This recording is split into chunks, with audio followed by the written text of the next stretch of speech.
Anantapuram national highway సాక్షి office, ఆ Andhra Jyothi office, ఈ లైన్లో ఇక్కడ చూస్తున్నాం.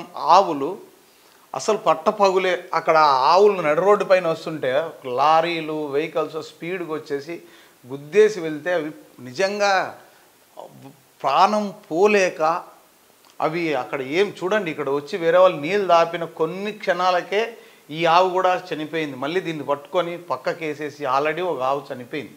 అది కూడా మనం విజువల్స్లో చూడొచ్చు. నేనేమంటానంటే చాలామంది ఈ ఆవులు పెంచుకునే ఓనర్స్ ఎక్కడ పడితే అక్కడ వదిలేయడం ఏంటి? అందులో నేషనల్ హైవేలో ఎంత ప్రమాదకరం. చాలామంది యాక్సిడెంట్ అయ్యి చనిపోయిన వాళ్ళు ఉన్నారు.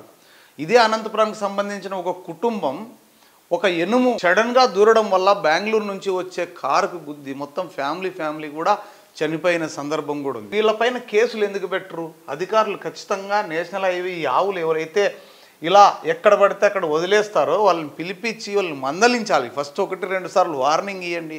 అప్పుడు వినకపోతే ఖచ్చితంగా వారిపైన కేసులు పెట్టాలి. చూడండి, ఈ మూగ జీవాల ఆ రోదన చూస్తుంటే నిజంగా కడుపు తరుక్కుపోతుంది. ఈ విధంగా ఆవులు ఎక్కడ పడితే అక్కడ వదిలేసి, ఇంకా అనంతపురం నగరంలో అయితే ఇంకా వందలాది ఆవులు ఎక్కడ పడితే అక్కడ ఉంటున్నాయి. దీనివల్ల చాలా ప్రమాదాలు జరుగుతున్నాయి.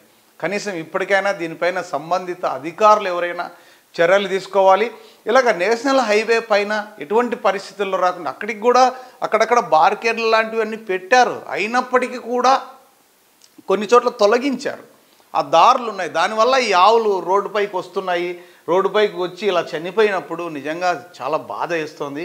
ఇప్పటికైనా ఈ ఆవులు సంరక్షించే ఓనర్స్ ఎవరైతే ఉన్నారో వారు కావచ్చు, అధికారులు కావచ్చు, గట్టిగా చర్యలు తీసుకోవాలని AP 39 టీవీ కోరుకుంటోంది.